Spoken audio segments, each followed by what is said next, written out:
আসসালামু আলাইকুম। Technique easy এডুকেশনের পক্ষ থেকে নবম দশম শ্রেণীর শিক্ষার্থীদের জানাচ্ছি শুভেচ্ছা। আজকের পর্বে দেখো আমরা কিছু অনুধাবনমূলক প্রশ্ন নিয়ে তোমাদের সাথে আলোচনা করব। অনুধাবনমূলক প্রশ্নগুলো কিন্তু আমাদের সৃজনশীলের খ নাম্বারের জন্য যেমন গুরুত্বপূর্ণ, আবার হচ্ছে সংক্ষিপ্ত প্রশ্নের জন্য, মানে একসাথে দুইটা কাজ আমাদের হয়ে যাচ্ছে। চলো আমরা পড়ি কি বলছে দেখো তো। জাইগোট কিভাবে ডিপ্লয়েড। জাইগোট কিভাবে ডিপ্লয়েড। এখন জাইগোট জিনিসটা কি দেখো তো।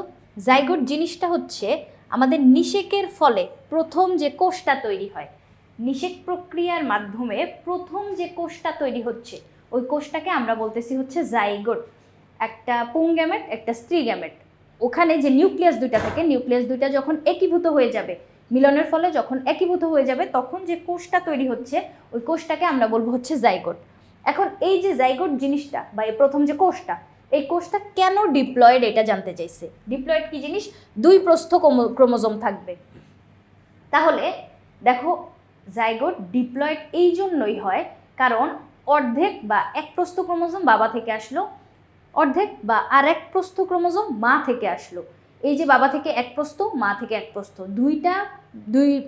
দুইটার মিলনের ফলে জাইগোটটা হয়ে যাবে হচ্ছে তোমার ডিপ্লয়েড। সবার প্রথমে যে কোনো জীবদেহে ক্রোমোজোম থাকে হচ্ছে তোমার এরকম দুই প্রস্থ ক্রোমোজোম থাকে। এখন যখন প্রজনন সম্পন্ন হবে এই জায়গায় মিওসিস সম্পন্ন হয়। মিওসিসে আমরা জানি হ্রাসমূলক বিভাজন, অর্ধেক হয়ে যায়। তাহলে 2n এটা অর্ধেক হয়ে n হয়ে গেল, তার মানে এক প্রস্থ ক্রোমোজোম আমরা পাইলাম গ্যামেটের ভিতর, অথবা হ্যাঁ গ্যামেটের ভিতরেই বা স্পোরের ভিতরেই এক প্রস্থ ক্রোমোজোম থাকতেছে। তাহলে এই যে এক প্রস্থ দুইটা ক্রোমোজোম এখন মিলিত হবে, মিলনের ফলে n আর n কি তৈরি হইল? 2n হয়ে যাবে। সেক্ষেত্রে এখন জাইগোটটা কেমন হইল? এটা হচ্ছে জাইগোট, যে প্রথম সৃষ্ট যে কোষটা, এই জাইগোটটা এখন হচ্ছে আমাদের ডিপ্লয়েড। তাহলে আমরা বুঝতে পারলাম যে জাইগোট কিভাবে ডিপ্লয়েড, কারণ দুইজন থেকে, বাবা থেকে অর্ধেক মা থেকে অর্ধেক, অর্ধেক অর্ধেক মিলে গিয়ে হচ্ছে 2n তৈরি হচ্ছে। তাহলে এই কথাগুলো এখানে বলছে যে পুংজনন কোষ হ্যাপ্লয়েড, বাবা থেকে যেটা আসছে। স্ত্রী জনন কোষ হ্যাপ্লয়েড। আমরা জানি গ্যামেট বা জনন কোষ সবসময় হচ্ছে তোমার হ্যাপ্লয়েডই হইতে হবে, না হলে কিন্তু আমাদের প্রজাতির এলোমেলো হয়ে যায়। কারণ এই জায়গাটাই দেখো 2n যদি এখানে অর্ধেক না হইতো তাহলে গ্যামেটগুলো কেমন থাকতো? 2n সংখ্যক থাকতো। 2n যদি মিলিত হইতো এই জায়গায় 4n তৈরি হয়ে যাইতো না? দেখো তো এই জায়গায় 4n তৈরি হয়ে যেত। 4n যখন তৈরি হচ্ছে তখন কিন্তু তোমার নতুন একটা প্রজাতি তৈরি হয়ে যাবে, কারণ ক্রোমোজোম সংখ্যা যদি এলোমেলো হয় সেক্ষেত্রে নতুন প্রজাতি তৈরি হইতে আমরা দেখি। তাহলে এরকম ঘটনা যাতে না ঘটে, প্রত্যেক প্রজননে যদি তোমার এরকম নতুন প্রজাতি তৈরি হয় তাহলে তো জীবজগতে হচ্ছে তোমার অনেক বেশি ভ্যারাইটি তৈরি হবে। এত বেশি ভ্যারাইটি তো আমাদের দরকার নেই, প্রজাতি হচ্ছে হারায় যাবে। সেই ক্ষেত্রে এই জাইগোটগুলো হচ্ছে আমাদের মিওসিস বিভাজন ঘটে, যার জন্য হচ্ছে n সংখ্যক হয়ে যায়। তাহলে এখান থেকে আসবে n দুইটা মিলনের ফলে 2n, যেটা হচ্ছে জাইগোট। জাইগোটটা হচ্ছে ডিপ্লয়েড। তাহলে এই কথাটাই বলছে যে পুংজনন কোষ হ্যাপ্লয়েড, স্ত্রী জনন কোষ হ্যাপ্লয়েড। হ্যাপ্লয়েড মিলিত হয়ে কি হলো? ডিপ্লয়েড তৈরি হলো। নিষেক প্রক্রিয়াটা হচ্ছে মিলনের যে প্রক্রিয়াটা, পুংগ্যামেট স্ত্রী গ্যামেট মিলনের যে প্রক্রিয়া, ওই প্রক্রিয়াটাকে আমরা বলতেছি হচ্ছে নিষেক প্রক্রিয়ায় ডিম্বাণু এবং শুক্রাণুর মিলন ঘটে। শুক্রাণু সক্রিয়ভাবে ডিম্বাণুতে প্রবেশ করে এবং এদের নিউক্লিয়াস দুটি পরস্পর একীভূত হয়ে জাইগোট গঠন করে। এই কথাবার্তাগুলো আমরা আগে থেকেই জানি, মানে নিষেক প্রক্রিয়াটা কি হয় এই কথাবার্তাগুলো তো আমরা আগে থেকেই জানি, যে নিষেকের ফলে শুক্রাণু আর ডিম্বাণু মিলিত হয়। মেনলি শুক্রাণু হচ্ছে সক্রিয়ভাবে যায়, কারণ শুক্রাণু হচ্ছে ফ্লাজেলা থাকে বা চলনাঙ্গ থাকে, সে হচ্ছে সাঁতার কেটে ডিম্বাণুর কাছে চলে যায়, কিন্তু ডিম্বাণু হচ্ছে স্টেবল, ও ওই জায়গাটাতেই থাকে।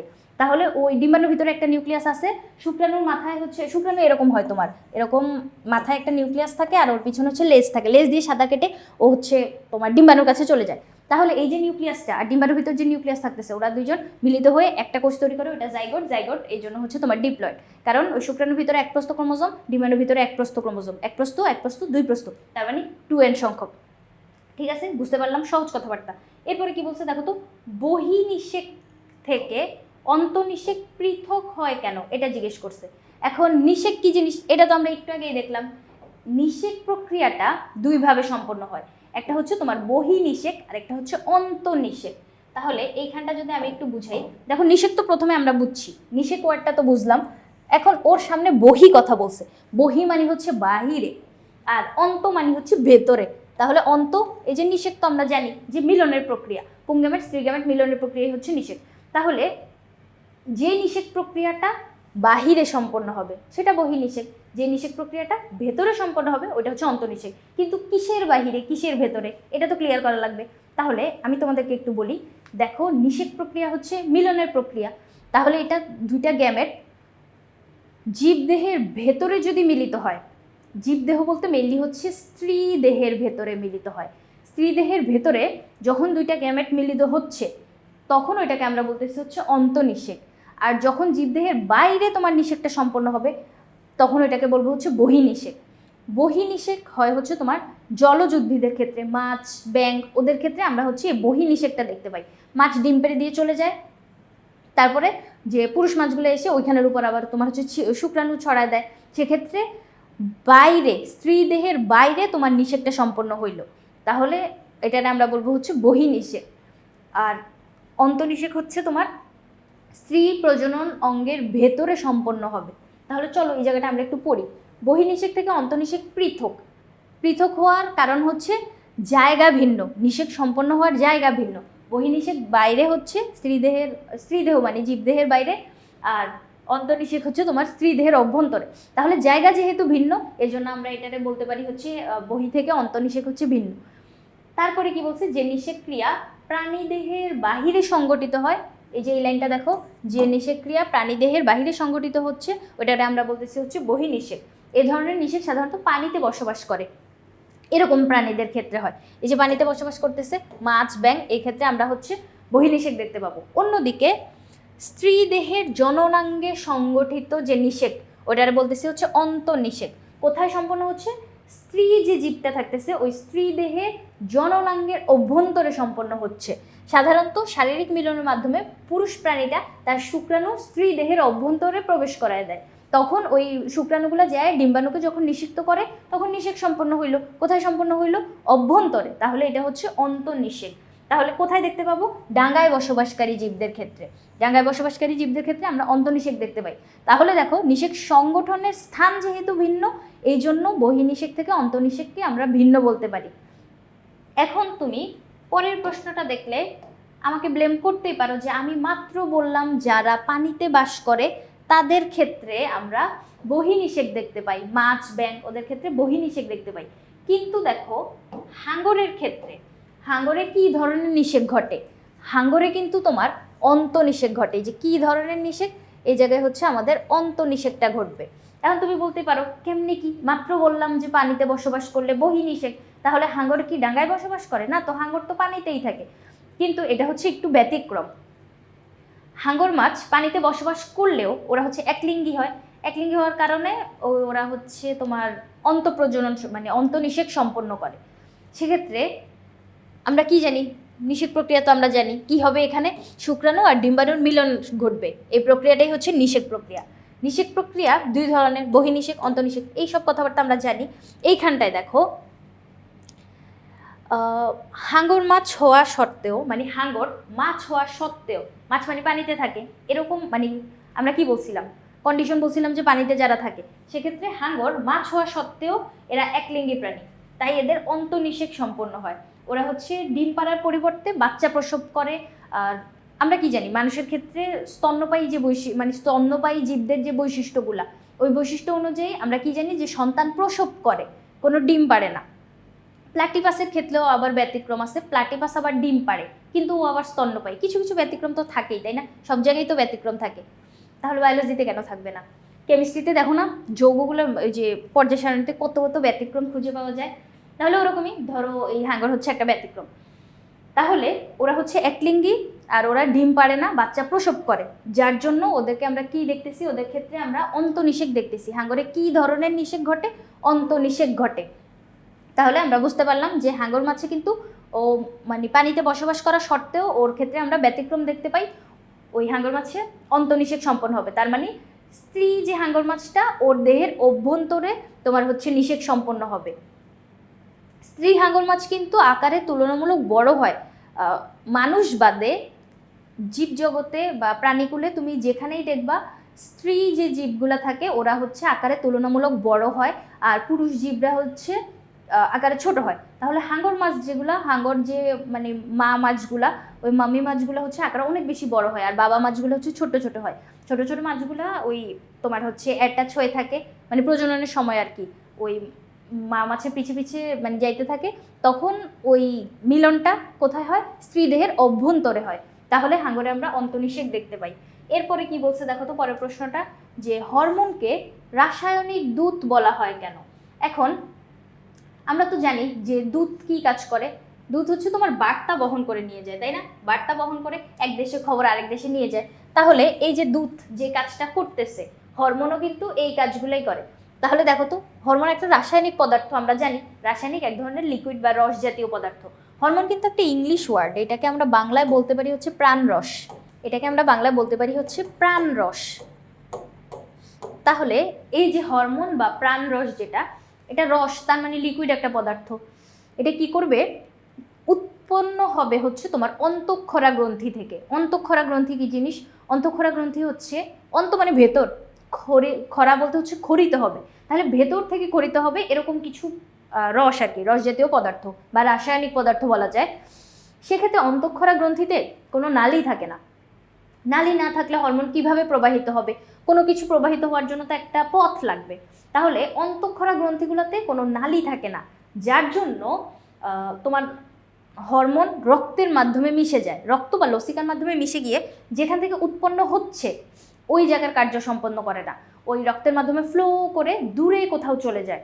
কারণ রক্ত তো আমাদের পুরা দেহে ফ্লো করে, তাই না? এটা তো আমরা জানি। তাহলে প্রতিটা কোষে রক্ত যায়, তাহলে ওই হরমোনটাও রক্তের মাধ্যমে প্রবাহিত হয়ে দূরবর্তী কোনো একটা জায়গায় যেয়ে কার্য সম্পন্ন করে। এখন দূরবর্তী বলতে ধরো আমাদের মাথার মস্তিষ্কের পেছনে কি থাকে? পিটুইটারি গ্রন্থি থাকে। পিটুইটারি গ্রন্থিটা হচ্ছে সবচেয়ে ছোট একটা গ্রন্থি। এখান থেকে ধরো কোনো একটা হরমোন নিঃসৃত হইলো, ওই হরমোনটা আমার মাথার বা মস্তিষ্কের কোনো কাজ সম্পন্ন করবে না, ও রক্তের মাধ্যমে প্রবাহিত হয়ে দূরবর্তী কোনো একটা জায়গার কার্য সম্পাদন করবে।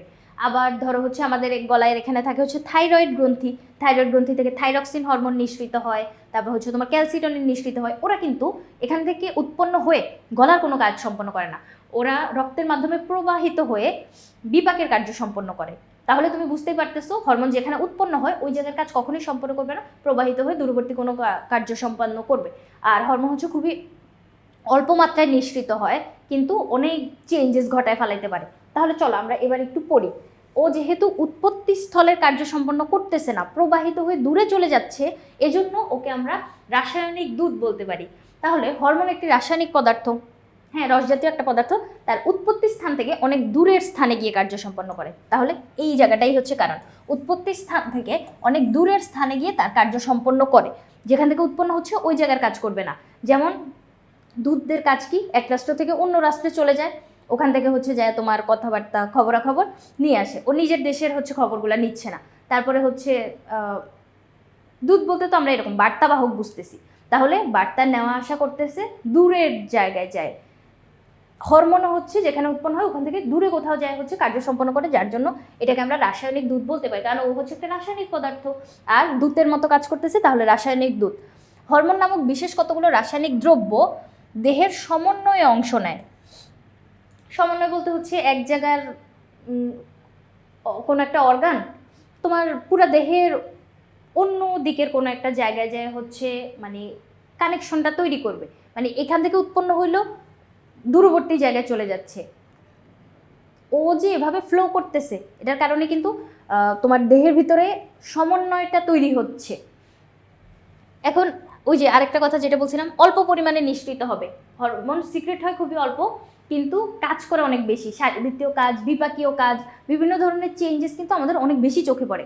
যেমন বয়ঃসন্ধিকালের যে চেঞ্জগুলো, ওগুলো কিন্তু হরমোনের কারণে হয়, যে চেঞ্জেসগুলো আমরা খুব বেশি লক্ষণীয়, কিন্তু হরমোন নিঃসৃত হয় খুবই অল্প পরিমাণে।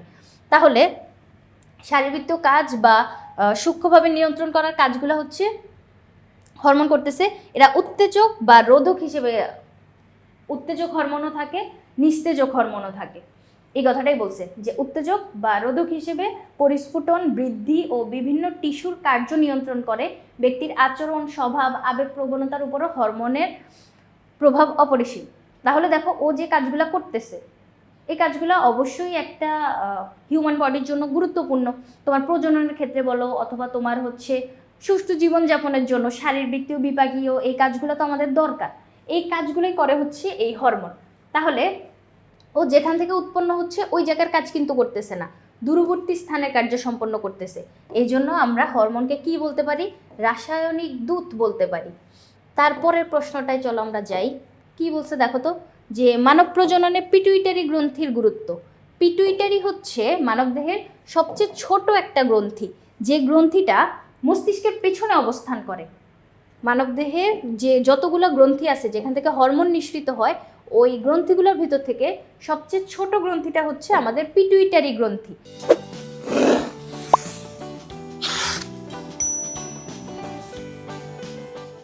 এটাকে কিন্তু তোমার হচ্ছে মানে রাজা গ্রন্থিও বলা যায়, মানে এখান থেকে সবচেয়ে বেশি হরমোন নিঃসৃত হয়। ও কিন্তু ছোট্ট একটা গ্রন্থি, কিন্তু ওর কাজ হচ্ছে সবচেয়ে বেশি। তাহলে এই যে বেশি কাজটা করতেছে, আবার এই কাজের কারণে অন্য গ্রন্থিগুলোও কিন্তু উদ্দীপ্ত হচ্ছে, মানে ও অন্য গ্রন্থিগুলোকে যা হচ্ছে উদ্দীপ্ত করে যে হ্যাঁ তুমি হরমোন রিলিজ করো। তাহলে হিউম্যান বডিতে বিভিন্ন ধরনের চেঞ্জেস কিন্তু এই পিটুইটারি গ্রন্থিটা হচ্ছে নিয়ন্ত্রণ করে। তাহলে এই যে মানব প্রজননের ক্ষেত্রেও এই পিটুইটারি গ্রন্থিটা গুরুত্বপূর্ণ ভূমিকা পালন করে। মানুষের ক্ষেত্রে প্রজনন, কারণ প্রতিটা জীবই চায় হচ্ছে পৃথিবীতে তার হচ্ছে বংশধর রেখে যেতে বা অনুরূপ একটা জীব সৃষ্টি করতে চায়। সেক্ষেত্রে মানুষের ক্ষেত্রেও ব্যতিক্রম না। তাহলে মানুষের প্রজননের জন্য কিছু হরমোন গুরুত্বপূর্ণ। এই হরমোনগুলো নিঃসৃত হবে হচ্ছে তোমার পিটুইটারি গ্রন্থি থেকে, যে গ্রন্থিটা খুবই ছোট কিন্তু কাজ করে সবচেয়ে বেশি। এবার পিটুইটারি গ্রন্থি থেকে যে হরমোনগুলো নিঃসৃত হয়, অনেক বেশি হরমোন নিঃসৃত হয় কিন্তু এখান থেকে। এই যে হরমোনগুলা, এগুলো কি করবে? বৃদ্ধি উদ্দীপক হরমোন ও উৎপাদক হরমোন হিসেবে নিঃসৃত হয়, যা মানব প্রজননে গুরুত্বপূর্ণ ভূমিকা পালন করে। কি কি করে চলো আমরা দেখি। এই হরমোনগুলো জনন গ্রন্থির বৃদ্ধি, ক্ষরণ আর কাজ নিয়ন্ত্রণ করে। জনন গ্রন্থি তার মানে জনন কাজে সহায়তা করবে যে গ্রন্থিগুলা, মানে ওইখান থেকেও তো হরমোন নিঃসৃত হবে। জনন গ্রন্থি থেকে কিছু হরমোন নিঃসৃত হবে। গ্রন্থি বললেই হচ্ছে তোমরা এটা এতটুকু এনশিওর হবা যে গ্রন্থি থেকে এনজাইম বা হরমোন নিঃসৃত হবে। তাহলে এই যে জনন কাজের জন্য যে গ্রন্থিটা কাজ করতেছে, যে গ্রন্থিটা না, গ্রন্থিগুলো অনেকগুলো গ্রন্থি আছে। তাহলে জনন কাজের জন্য যে গ্রন্থিগুলো কাজ করতেছে, ওই গ্রন্থির বৃদ্ধি, যদি জনন গ্রন্থিগুলো বৃদ্ধিপ্রাপ্ত না হয় সেক্ষেত্রে ওখান থেকে হরমোন কিভাবে নিঃসৃত হবে? কোনো একটা ছোট জীব বা শিশু বয়সে আমাদের কিন্তু ওই প্রজনন তন্ত্রগুলা এত বেশি পরিপক্ক থাকে না। সেক্ষেত্রে ওটা বৃদ্ধিপ্রাপ্ত হওয়া প্রয়োজন। বৃদ্ধির পরে যখন পরিপক্ক হবে তখন যাই হচ্ছে প্রজননে অংশ নিতে পারবে বা প্রজননের জন্য ম্যাচিওর হবে বলে আমরা বলতে পারি। তাহলে ওই যে গ্রন্থিগুলো, ওগুলোকে ম্যাচিওর করার জন্য বা বৃদ্ধিপ্রাপ্ত করার জন্য ওখান থেকে যখন ওরা বৃদ্ধিপ্রাপ্ত হবে বা পরিপক্ক হবে তখন ওখান থেকে হচ্ছে তোমার গ্রন্থি নিঃসৃত হবে। তাহলে বৃদ্ধি, ক্ষরণ, আর ক্ষরণের ফলেই হচ্ছে ওরা কাজ শুরু করতে পারবে। মানে হরমোন যখন নিঃসৃত হয় তখনই তো হচ্ছে তোমার হিউম্যান বডিতে বিভিন্ন চেঞ্জেস দেখা দেয়, কাজ শুরু হয়। তাহলে ওই কথাটাই বলছে যে এই হরমোনগুলো, কোন হরমোন? পিটুইটারি থেকে যেগুলো নিঃসৃত হচ্ছে, পিটুইটারি থেকে নিঃসৃত এই হরমোনগুলা জনন গ্রন্থি বৃদ্ধিতে সাহায্য করবে, ওদের ক্ষরণে সাহায্য করবে, ক্ষরণের ফলে ওদের কাজগুলো করতে সাহায্য করবে। তাহলে দেখো জনন গ্রন্থির কাজগুলো আমাদের প্রজননের জন্য গুরুত্বপূর্ণ। এখন জনন গ্রন্থিকে আবার সাহায্য করতেছে কে? পিটুইটারি গ্রন্থি। ক্লিয়ার? তারপর 2 নম্বরটা দেখো, মাতৃদেহে স্তন গ্রন্থির বৃদ্ধি ও দুগ্ধক্ষরণ নিয়ন্ত্রণ করে। এখন আমরা জানি মানুষ, আমাদেরকে এখানে মানব প্রজনন জিজ্ঞেস করছে, মানুষ হচ্ছে স্তন্যপায়ী প্রাণী, এটা তো আমরা জানি। মানুষ স্তন্যপায়ী প্রাণী। স্তন গ্রন্থি থেকে তোমার হচ্ছে স্তন নিঃসরণের মাধ্যমে কি হয়, শিশু যে জীবটা থাকে ওইটা হচ্ছে মানে মায়ের বুকের দুধ পান করে হচ্ছে বেড়ে ওঠে। তারপরে এই যে স্তন্যপায়ীর বৈশিষ্ট্যগুলো, এটা হচ্ছে মানুষের ক্ষেত্রে আমরা দেখতে পাই। তাহলে মাতৃদেহে স্তন গ্রন্থির বৃদ্ধি আর দুগ্ধকরণ নিয়ন্ত্রণ করবে, কারণ ওই যে শিশু যে জীবটা ওইটারে হচ্ছে বড় করার জন্য বা পুষ্টি উপাদান মানে সৃষ্টি করতে এভাবেই তৈরি করছে যে মায়ের বুকের দুধে কিন্তু মানে অন্য খাবারের তুলনায় মায়ের বুকের দুধ হচ্ছে ওই সন্তানের জন্য ওই সময় সবচেয়ে পারফেক্ট একটা খাদ্য, আর কিছু হচ্ছে এক্সট্রা বাইরে থেকে দেওয়া লাগবে না। তাহলে ওই কাজগুলা, ওই বৃদ্ধি দুগ্ধকরণ নিয়ন্ত্রণ কে করতেছে? পিটুইটারি গ্রন্থি করতেছে। তাহলে এটাও প্রজননের জন্য গুরুত্বপূর্ণ। তারপরে জরায়ুর সংকোচন নিয়ন্ত্রণ করে। জরায়ু কি জিনিস? জরায়ু হচ্ছে একটা থলি বলতে পারো, যেই থলির ভিতরে তোমার ভ্রূণটা ধারণ করে ওইটা ভূমিষ্ঠ হওয়া পর্যন্ত ওকে আবৃত করে রেখে বা ভিতরে প্রয়োজনীয় যা প্রয়োজন। আচ্ছা আমি একটু সুন্দর করে ক্লিয়ার করে বলি। প্রথমে যখন তোমার প্রজনন সম্পন্ন হইল, মানে নিষেক সম্পন্ন হইল, নিষেক বলতে হচ্ছে পুংগ্যামেট স্ত্রী গ্যামেটের মিলন। নিষেক সম্পন্ন হওয়ার পরে জাইগোট তৈরি হইল। জাইগোট এখন বিভাজিত হবে। একটা থেকে দুইটা, দুইটা থেকে চারটা, চারটা থেকে আটটা, আটটা থেকে 16টা, 32টা, এভাবে কোষের সংখ্যা বাড়তে থাকবে, তাই না? এখন ওই যে একটা কোষ বা জাইগোট ওখান থেকে বিভাজিত হয়ে হয়ে তোমার অনেকগুলো কোষ তৈরি হয়ে গেছে। এই বিভাজনটা ঘটতেছে হচ্ছে তোমার ডিম্ব নালীর ভিতরে। নালী তো একটু সরু, ওখানে এত স্পেস নাই। বিভাজন ঘটতে ঘটতে যখন কোষের সংখ্যা বেড়ে যায় তখন কি করে, ওই কোষগুলা জরায়ুর ভিতরে চলে যায়, মানে জরায়ুতে উঠে, মানে জরায়ুটা হচ্ছে উপরে, মানে প্যাকেটটা হচ্ছে আরেকটু উপরে, নালীটা হচ্ছে নিচের দিকে, তাহলে জরায়ুতে প্রবেশ করে গেল। এখন জরায়ুর ভিতরে ওর আরও বিভাজন ঘটতে থাকবে। জরায়ুতে যখন প্রবেশ করতেছে ওই ভ্রূণটাকে আমরা বলবো হচ্ছে ব্লাস্টোসিস।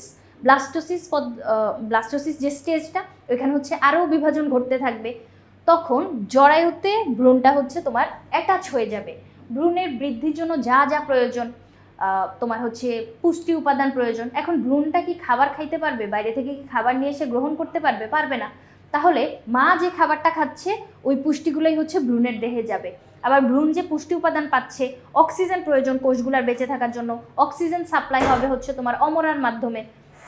তাহলে এই যে দেখো, ভ্রূণের বৃদ্ধির জন্য যা যা প্রয়োজন, পুষ্টি উপাদান, কিছু প্রয়োজনীয় হরমোন, তারপরে রেচন প্রক্রিয়ায় উৎপন্ন যেই বর্জ্য পদার্থগুলা, বিপাকীয় পদ্ধতিতে উৎপন্ন বর্জ্য পদার্থগুলা নিঃসৃত করা প্রয়োজন। এখন নিঃসরণটা হবে কিভাবে? ভ্রূণের দেহে তো তোমার কিডনি নেই, ফুসফুস কাজ করে না। তাহলে ওই ভ্রূণের দেহে উৎপন্ন পদার্থগুলা মাতৃদেহে চলে আসবে। মায়ের দেহ থেকে একসাথে মায়ের বর্জ্য পদার্থ, শিশুর বর্জ্য পদার্থ একসাথে হচ্ছে বের হয়ে যাবে। তাহলে এই যে জরায়ুটার ভেতরে অমরা হচ্ছে তোমার এরকম জিনিসপাতি আদান প্রদানের কাজ করতেছে। তাহলে এই যে জরায়ু বা ভ্রূণটাকে ধরে রাখতেছে যেই প্যাকেট বলতে পারো, একটা থলে বলতে পারো, তাহলে এই যে জরায়ুটা যখন শিশু ভূমিষ্ঠ হওয়া প্রয়োজন তখন কি করে, জরায়ুর প্রাচীরটা হচ্ছে সংকুচিত হইতে থাকে, যাতে হচ্ছে ভ্রূণটা যে এতদিন মানে ভিতরে ছিল ওই ভ্রূণটা যাতে পৃথিবীতে চলে আসতে পারে। সেক্ষেত্রে জরায়ুটা হচ্ছে ছোট হইতে থাকে। ছোট হইলে যে একটা চাপ সৃষ্টি হয়, ওই চাপের কারণে তোমার ভ্রূণটা মানে হচ্ছে ভূমিষ্ঠ হইতে সুবিধা হয়। তাহলে এই যে জরায়ুর যে সংকোচন, এটা নিয়ন্ত্রণ করবে। জরায়ু হচ্ছে তোমার প্রজননের জন্য স্ত্রী দেহে থাকা সবচেয়ে গুরুত্বপূর্ণ একটা অংশ, যেটা ওই যে মানব প্রজনন বলছে, প্রজনন না হলে সম্ভবই হইতো না। তাহলে জরায়ুর সংকোচন নিয়ন্ত্রণ করতেছে কে?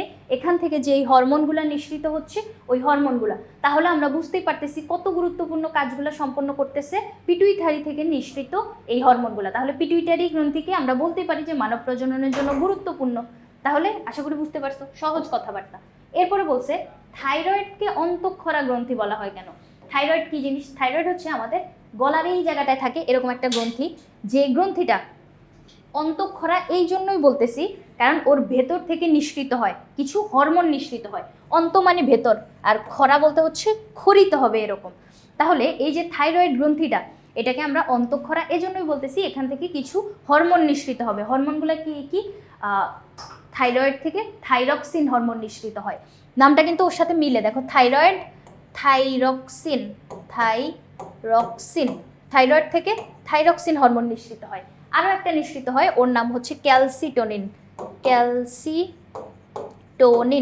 থাইরক্সিন আর ক্যালসিটোনিন। থাইরক্সিন কি করে? বিপাকে সাহায্য করে। বিভিন্ন ধরনের খাদ্য আমরা খাই, ওই খাদ্যগুলো বিপাকে সাহায্য করতেছে। আর ক্যালসিটোনিন কি করে? ক্যালসিয়াম বিপাকে সাহায্য করে। ক্যালসিয়াম জাতীয় খাবার খাই না আমরা, ওই ক্যালসিয়াম জাতীয় খাদ্য বিপাকে সাহায্য করতেছে হচ্ছে তোমার ক্যালসিটোনিন। এখন এই যে নালীবিহীন গ্রন্থি, মানে কোনো নালী নেই, এখান থেকে যে হরমোনগুলো নিঃসৃত হয় ওই হরমোনগুলো রক্তের মাধ্যমে প্রবাহিত হয়ে যায়, প্রবাহিত হয়ে প্রতিটা কোষে পৌঁছায় যায়, তারপর যেখানে যায় কাজ করা প্রয়োজন ওখানে যায় হচ্ছে কাজ করে। তাহলে ও যেহেতু হরমোন নিঃসরণ করতেছে, তাহলে ওকে আমরা অন্তঃক্ষরা গ্রন্থিই বলবো, কারণ অন্তঃক্ষরা গ্রন্থি হচ্ছে হরমোন নিঃসরণ করে, যেখান থেকে তোমার হচ্ছে বিপাকীয় শারীরবৃত্তীয় কার্যাবলীগুলো সম্পন্ন হয়। আর বহিঃক্ষরা গ্রন্থি যদি শুনো, কোথাও যদি এখানে বহিঃক্ষরা শুনতে পাও তাহলে বুঝবা হচ্ছে এনজাইম নিঃসরণ করে। অন্তঃক্ষরা গ্রন্থি কি করে? হরমোন নিঃসরণ করে, আর বহিঃক্ষরা গ্রন্থি হচ্ছে এনজাইম নিঃসরণ করে। বহিঃক্ষরা কি করে? এনজাইম নিঃসরণ করে। কাজ একই, যে কোনো বিক্রিয়ার গতি ত্বরান্বিত করা, যে কোনো চেঞ্জেস ঘটানো, এই কাজগুলোই করে। এখন এই যে দেখো থাইরয়েড গ্রন্থিটা, কি বলছে এই জায়গাটায়, প্রাণীদেহে কতগুলো নালীবিহীন অন্তঃক্ষরা গ্রন্থি আছে, এসব গ্রন্থি থেকে নিঃসৃত রসকে হরমোন বলে। হ্যাঁ, এতটুকু তো আমরা জানি যে নালীবিহীন গ্রন্থির নিঃসৃত যে রসগুলা, ওই রসই হচ্ছে আমাদের হরমোন। এবার এই হরমোন পরিবহন করার জন্য কোনো নির্দিষ্ট নালী থাকে না, কারণ আমি শুরুতেই বলছি যে নালীবিহীন গ্রন্থি, নালী নাই, এজন্য এটা নির্দিষ্ট কোনো নালী থাকে না, শুধু রক্তের মাধ্যমে, রক্ত বা লসিকার মাধ্যমে এক প্রবাহিত হয়ে এক জায়গা থেকে অন্য জায়গায় চলে যায়। থাইরয়েড থেকে নিঃসৃত রস বা হরমোন রক্তের মাধ্যমে শরীরের এক স্থান থেকে অন্য স্থানে পরিবাহিত হয়ে সুনির্দিষ্ট অংশের ক্রিয়াশীল থাকে। থাইরয়েডকে এই জন্য অন্তঃক্ষরা বলা হয়। তুমি চাইলে থাইরয়েডের গ্রন্থির যে নামগুলোও দিতে পারো, কি কি, থাইরক্সিন আর ক্যালসিটোনিন, ওরা বিপাকে কাজ করে। তাহলে উৎপন্ন হইল এখান থেকে, কাজ করলো বিপাকের, তার মানে ওরা যেখান থেকে উৎপন্ন হয় ওই জায়গার কাজ কিন্তু কখনো সম্পন্ন করে না, ওই রক্তের মাধ্যমে প্রবাহিত হয়ে দূরবর্তী স্থানের কার্য সম্পন্ন করে। তাহলে যেহেতু হরমোন নিঃসরণ করতেছে, তাহলে আমরা থাইরয়েডকে অন্তঃক্ষরা গ্রন্থি বলতেই পারি। জিজ্ঞেস করছে যে কেন বলা হয়, এই জন্য বলা হয় কারণ ও হচ্ছে হরমোন নিঃসরণ করে। অমরার কাজ অনেকটা ফুসফুসের মতো, ঠিক আছে, অনেকটা ফুসফুসের মতো না, অনেকটা রেচনতন্ত্রের মতো না, মানে না বলতে হচ্ছে অমরা যেটা, সেটা হচ্ছে তোমার ফুসফুসের মতোও কাজ করে, রেচনতন্ত্রের মতোও কাজ করে, তারপর হচ্ছে তোমার পরিপাকের কাজও করে, হরমোন আসা যাওয়ার কাজও করে, বিভিন্ন ধরনের কাজ করে।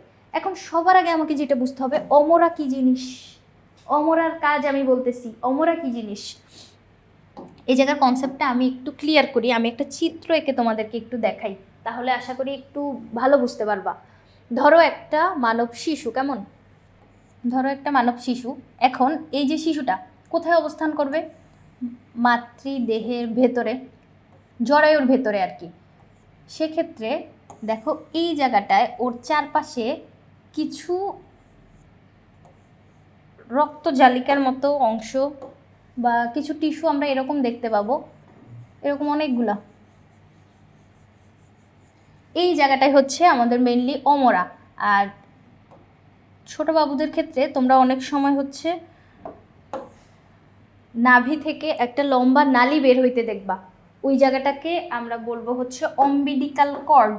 অম্বিলিকাল কর্ড কি করে, ওই ভ্রূণটাকে, এই যে ভ্রূণটাকে মাতৃদেহের সাথে জিনিসপাতি আদান প্রদানে সাহায্য করতেছে।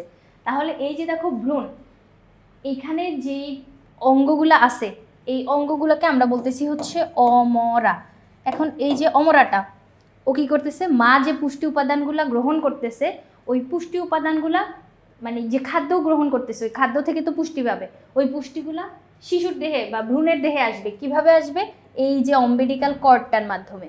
আবার দেখো অম্বিলিকাল কর্ড দিয়ে হচ্ছে শিশুর দেহে যে পুষ্টি উপাদানগুলো আসলো, এখন পুষ্টি উপাদান যদি আসে, সেক্ষেত্রে হচ্ছে তোমার শারীরবৃত্তীয় কার্য সম্পন্ন হইলে এই জায়গায় তোমার রেচন পদার্থ অথবা বর্জ্য পদার্থ উৎপন্ন হবে। ওই বর্জ্য পদার্থগুলো আবার নিঃসৃত হবে কিভাবে, এই যে এই অম্বিলিকাল কর্ডের মাধ্যমে অমরাতে যাবে, অমরা থেকে মাতৃদেহ থেকে বের হয়ে যাবে, মানে শিশুর বর্জ্য পদার্থগুলোও ওই মায়ের দেহ থেকে একসাথে বের হয়ে যাবে।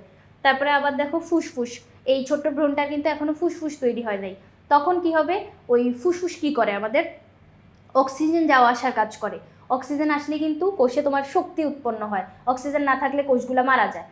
তাহলে ওই অক্সিজেন আসা যাওয়ার কাজও করবে হচ্ছে আমাদের এই অমরাটা। তাহলে অমরা কোন জায়গাটা আমি বুঝাইতে চাইছি, যে এই জায়গার অংশটা হচ্ছে অমরা। অমরা কিন্তু তোমার ফুসফুসের মতোও কাজ করে, রেচন অঙ্গের মতোও কাজ করে, পরিপাক তন্ত্রের মতোও বলতে পারি। তাহলে এই জায়গাটায় চলো এবার আমরা সুন্দর করে বুঝতে পারবো কি বলছে। অমরার কাজ অনেকটা ফুসফুসের মতো, হ্যাঁ ইয়েস, অমরার কাজ ফুসফুসের মতো, অথবা ফুসফুসের সাথে ওকে আমরা তুলনা করতে পারি। অমরার মাধ্যমে, অমরা হচ্ছে এরকম একটা অঙ্গ, ওই যে অনেকগুলা নালীর মতো আঁকলাম আমি, ওই অঙ্গটা, এই যে অঙ্গটা, ওকে আরেকটা নাম আছে অমরার, আরেকটা নাম হচ্ছে গর্ভফুল। কি বলতে পারি, গর্ভফুল বলতে পারি। তাহলে অমরা বা গর্ভফুল, এটা হচ্ছে তোমার ভ্রূণটা, যে ক্রমবর্ধমান ভ্রূণ বিকশিত হবে, অনেক বড়, মানে মানব শিশুতে পরিণত হবে, বড় হবে। তাহলে এই যে ক্রমবর্ধমান ভ্রূণ আর মাতৃ জরায়ুর টিস্যুগুলার ভিতরে যেই সংযোগ স্থাপন করতেছে না, এই সংযোগ স্থাপনকারী অঙ্গটাই হচ্ছে অমরা। তাহলে জরায়ুর ভিতরে ক্রমবর্ধমান ভ্রূণ এবং জরায়ু প্রাচীরের ভিতরে যে সংযোগ স্থাপনকারী অঙ্গ, ওইটাই হচ্ছে অমরা। অমরার মাধ্যমে ভ্রূণ ও মায়ের রক্তে গ্যাসীয় বিনিময় ঘটে বলে একে ফুসফুসের সাথে তুলনা করা হয়েছে। অমরার সাহায্যে কিন্তু গ্যাসীয় বিনিময়টাও ঘটতেছে, অক্সিজেন আসতেছে, কার্বন ডাইঅক্সাইড যাচ্ছে, যেটা ফুসফুস হচ্ছে কাজটা করে। তাহলে এটাকে আমরা ফুসফুসের সাথে তুলনা করতেই পারি। এরপরে কি বলছে দেখো তো, যে বিশেষ অঙ্গের মাধ্যমে মাতৃজরায়ুতে ক্রমবর্ধমান ভ্রূণ এবং টিস্যুর মধ্যে, মানে সংজ্ঞাটা বলছে মাতৃজরায়ুর ভিতর ক্রমবর্ধমান ভ্রূণ এবং মাতৃজরায়ুর টিস্যুগুলোর ভিতরে যে সম্পর্ক স্থাপন করতেছে যে অংশটা, ওই অংশটাকে আমরা বলবো হচ্ছে অমরা বা গর্ভফুল। এটা হচ্ছে যতক্ষণ ভ্রূণ মাতৃদেহ ভিতর থাকতেছে ততক্ষণ হচ্ছে তোমার এই জিনিসপাতি আদান প্রদানের কাজ করতেছে। পরে যখন ভূমিষ্ঠ হওয়া প্রয়োজন হয়, শিশু যখন ভূমিষ্ঠ হয়ে যায় তখন কিন্তু ওই গর্ভফুলগুলা মাতৃদেহ থেকে নিষ্কৃত হয়ে যায়, ওটার আর কোনো কাজ থাকে না। তাহলে নিঃসৃত হয়ে যাওয়ার মাধ্যমে ওটা মানে ফেলে দেয় আর কি, আর কোনো কাজ নাই। আর যে অম্বিলিক্যাল কর্ডটা, ওটা কিন্তু আমরা ছোটো বাবুদের ক্ষেত্রে দেখতে পাই। ছোটো বাবুদের ক্ষেত্রে যখন রোদে দেয় তখন ওদের নাভিটা অনেক বেশি লম্বা থাকে, নালীর মতো থাকে। ওই নালীটাই হচ্ছে আমাদের অম্বিলিক্যাল কর্ড, যেটার মাধ্যমে ভ্রূণ আর অমরা সংযুক্ত ছিল। ভ্রূণ আর জরায়ুর প্রাচীরের ভিতর সম্পর্ক স্থাপন করে অমরা, অমরা থেকে আবার ভ্রূণের কাছ পর্যন্ত আসে হচ্ছে তোমার অম্বিলিক্যাল কর্ড। অমরার সাহায্যে ভ্রূণ জরায়ুর গাত্রে সংস্থাপিত হয়। হ্যাঁ ঠিক আছে, ভ্রূণের বৃদ্ধির জন্য খাদ্যের দরকার, শর্করা, আমিষ, স্নেহ, পানি, খনিজ লবণ, বিভিন্ন ধরনের খাদ্য উপাদান, যেগুলা ভ্রূণ তো এখন গ্রহণ করতে পারবে না, ওর তো দাঁত নাই। দাঁত না মানে কোনো কিছুই এখনও সুন্দর মতো পরিপাকতন্ত্র এখনও গঠিত হয় নাই। তাহলে ওই যে পুষ্টি উপাদানগুলা, এগুলা তাহলে যাবে কিভাবে ভ্রূণের কাছে? মায়ের রক্ত থেকে ভ্রূণের রক্তে চলে যাবে। তাহলে কি বলছে, এই যে প্রয়োজনীয় উপাদানগুলা, এগুলা মায়ের রক্ত থেকে ভ্রূণের রক্তে প্রবেশ করে। অমরার মাধ্যমে মায়ের রক্ত থেকে অক্সিজেন গ্রহণ এবং ভ্রূণ থেকে কার্বন ডাইঅক্সাইড, অক্সিজেন নিচ্ছে, অক্সিজেন নেওয়ার ফলে কি হবে, ওই কোষে তোমার শক্তি উৎপন্ন হবে। তারপরে হচ্ছে শ্বসন সম্পন্ন হলে কার্বন ডাইঅক্সাইড তৈরি হয়, ওই কার্বন ডাইঅক্সাইড আবার বের করে দেওয়া প্রয়োজন, কারণ কার্বন ডাইঅক্সাইড হচ্ছে একটা বিষাক্ত পদার্থ। তাহলে অক্সিজেন গ্রহণ, কার্বন ডাইঅক্সাইড বের করে দেওয়া, এই যে গ্যাসীয় বিনিময়, এটা ফুসফুস করে। এখন ভ্রূণের ক্ষেত্রে তো ফুসফুস এখনও তৈরি হয় নাই বা ঠিকমতো কাজ করতেছে না, সেক্ষেত্রে এই কাজটা করে দিবে হচ্ছে আমাদের অমরা। তাহলে অমরাকে আমরা ফুসফুসের সাথে তুলনা করতে পারি। আবার অমরা হচ্ছে তোমার কি করতে পারে, ওই রেচন পদার্থ যদি উৎপন্ন হয়, ভ্রূণের দেহে যদি রেচন পদার্থ উৎপন্ন হয়, তখন কিন্তু এই অমরাটা রেচন পদার্থ দেহ থেকে বের করে দেওয়ার কাজও করে। তাহলে রেচন অঙ্গের মতো কাজ করতেছে। এই যে একই কনসেপ্ট, দেখো অমরাকে মানব ভ্রূণের রেচন অঙ্গ বলা হয় কেন? রেচনতন্ত্রের মতো কাজ করে, এজন্য রেচন অঙ্গ বলা হয়। ভ্রূণ থেকে বর্জ্য পদার্থ নিষ্কাশন করে হচ্ছে, আমরা জানি বর্জ্য পদার্থ নিষ্কাশনের কাজ করে হচ্ছে বৃক্ক। বৃক্ক আমাদের রক্ত ছেঁকে মূত্র তৈরি করে, কিন্তু ভ্রূণের দেহে তো এই কাজগুলো এখনো শুরু হয় না, বা ওর কিডনি এখনো সুন্দরভাবে গঠিত হয় নাই, সেক্ষেত্রে ও এই কাজগুলো কিভাবে করবে? সেক্ষেত্রে অমরাটা হচ্ছে ওর এই বর্জ্য পদার্থগুলা দেহ থেকে বের করে দেওয়ার কাজ করবে। তাহলে বর্জ্য পদার্থ ভ্রূণের দেহ থেকে অমরা বৃক্কের মতো কাজ করে, মানে বর্জ্য পদার্থ নিষ্কাশন করে, ভ্রূণের দেহে বর্জ্য পদার্থগুলো নিষ্কাশন করে বৃক্কের মতো কাজ করতেছে হচ্ছে এই অমরাটা। তাই একে মানব ভ্রূণের রেচন অঙ্গ বলা হয়। যে বিশেষ অঙ্গের মাধ্যমে ওই যে ওই কথাটাগুলো বললো, এগুলো আমি আর পড়তে চাচ্ছি না। এই কথাবার্তাগুলাই, যেহেতু বর্জ্য পদার্থ সে নিষ্কাশন করতেছে, উৎপন্ন বর্জ্য পদার্থগুলা, সেক্ষেত্রে আমরা এই অমরাটাকে রেচন অঙ্গ বলতেই পারি, মানে রেচন অঙ্গের সাথে তুলনা করতে পারি। এরপরে কি বলছে দেখো তো, যে এইডস বা এইচআইভিকে ঘাতক ব্যাধি বলা হয় কেন? দেখো তো, এই প্রশ্নটা অনেকবার কিন্তু বোর্ডে আসছে, গুরুত্বপূর্ণ একটা প্রশ্ন। এইডস হচ্ছে রোগটা, আর এইচআইভি হচ্ছে ওই ভাইরাসটা, যেই ভাইরাসের কারণে তোমার হচ্ছে এই এইডসটা হচ্ছে। তাহলে দেখো তো কি বলছে, যে এইডস অথবা এইচআইভিকে ঘাতক ব্যাধি বলা হয় কেন? ঘাতক বলা হয় এই জন্য, কারণ এটা যদি একবার হয় সেক্ষেত্রে হচ্ছে রক্ষা নাই, এরকম বলা যায় আর কি। এইডস হচ্ছে রোগটা, আর এই রোগটা হয় যে ভাইরাসের কারণে, ওই ভাইরাসটাকে বলবো হচ্ছে এইচআইভি। বর্তমান আধুনিক বিশ্বে এইডস হইলে আজ পর্যন্ত কোনো প্রতিষেধক তৈরি হয় নাই, বা কোনো ঔষধ নাই, অথবা কোনো চিকিৎসা নাই, যার কারণে আমরা কি বলতে পারি, যদি এইডস একবার হয়ে যায় বা এইচআইভি ভাইরাস যদি একবার তোমাদের দেহে প্রবেশ করে ফেলে, সেক্ষেত্রে কিন্তু এটা থেকে আমরা নিস্তার পাইতে পারি না। মানে তুমি হচ্ছে ঔষধপথ্য, মানে ঔষধ তো নাই, পথ্য বা মানে ডাক্তারের পরামর্শ মতো জীবনযাপন করলেও কিছুদিন বেঁচে থাকতে পারবা, কিন্তু এখানে হচ্ছে মৃত্যু অবধারিত এরকম, কারণ হচ্ছে তোমার ঔষধ আজ পর্যন্ত আবিষ্কার হয় নাই। তাহলে এইচআইভি এটা কি করে? মানে এত ভয়ানক কি জন্য জিনিসটা, এই ভাইরাসটা হচ্ছে আমাদের শ্বেত রক্তকণিকার ক্ষতি সাধন করে। শ্বেত রক্তকণিকা কি করে? শ্বেত রক্তকণিকা আমাদের দেহে বাইরে থেকে যদি কোনো জীবাণু আসে ওগুলাকে ফ্যাগোসাইটোসিস পদ্ধতিতে ভক্ষণ করে ফেলে। তাহলে শ্বেত রক্তকণিকা জীবাণু খাওয়ার কাজ করতেছে। তাহলে এখন যদি শ্বেত রক্তকণিকাই ক্ষতিগ্রস্ত হয়ে যায় বা ওর অ্যান্টিবডি তৈরি করতে পারতেছে না, শ্বেত রক্তকণিকা কিন্তু অ্যান্টিবডি তৈরি করে, তাহলে এই কোষগুলো কি করে? অ্যান্টিবডি তৈরিতে বিঘ্ন ঘটাচ্ছে। তখন কি হয়, বাইরে থেকে যদি কোনো রোগ জীবাণু তোমার দেহে প্রবেশ করে সেটা আর শ্বেত রক্তকণিকা তো ধ্বংস করতে পারতেছে না, ওই রোগটা তোমার দেহে হচ্ছে স্টে করতে থাকবে। তখন এইচআইভি ভাইরাসটা যদি প্রবেশ করে তুমি এইডস হয়ে তো মারা যাবে, এটা তো শিওর, কিন্তু আরও রোগ ব্যাধি হচ্ছে বাসা বাঁধতে থাকে। মানে অন্য রোগগুলোকে তো তুমি হচ্ছে মানে তোমার বডি এটা থেকে নিস্তার পাইতে পারতেছে না, যার জন্য মানে শ্বেত রক্তকণিকা কাজ করতে পারতেছে না, যার জন্য কি হয় অন্য রোগগুলোও বাসা বাঁধতে থাকে। অনেক যেই রোগে জীবাণু প্রবেশ করবে ওই রোগী হচ্ছে তোমার দেহে বাসা বেঁধে ফেলবে, কারণ তুমি ওইটা থেকে নিজেকে প্রোটেক্ট করতে পারতেছো না। যার জন্য অনেকগুলো রোগ যখন তোমার দেহে বাসা বাঁধতেছে তখন হচ্ছে ওই মানে মৃত্যুর কাছাকাছি চলে যায় আর কি, মানে অনেক ভয়ানক এই জন্য বলা হয়। কারণ তুমি ওই রোগগুলা, যে রোগগুলার জীবাণু আসতেছে তুমি ওগুলার ঔষধ জানো, ওগুলা মানে কিভাবে চিকিৎসা করা যাবে এটা আমরা জানি, কিন্তু ওই যে শ্বেত রক্তকণিকা তো কাজ করতে পারে না, তুমি ঔষধ খাইলেও হচ্ছে কাজ হচ্ছে না, তোমার ওই মানে ড্যামেজ হইতেই থাকবে। এই জন্য হচ্ছে মেইনলি আমাদের এটা অনেক বেশি ক্ষতিকারক। কি জন্য? কারণ আমাদের রোগ প্রতিরোধ ক্ষমতাটা কমে যায়।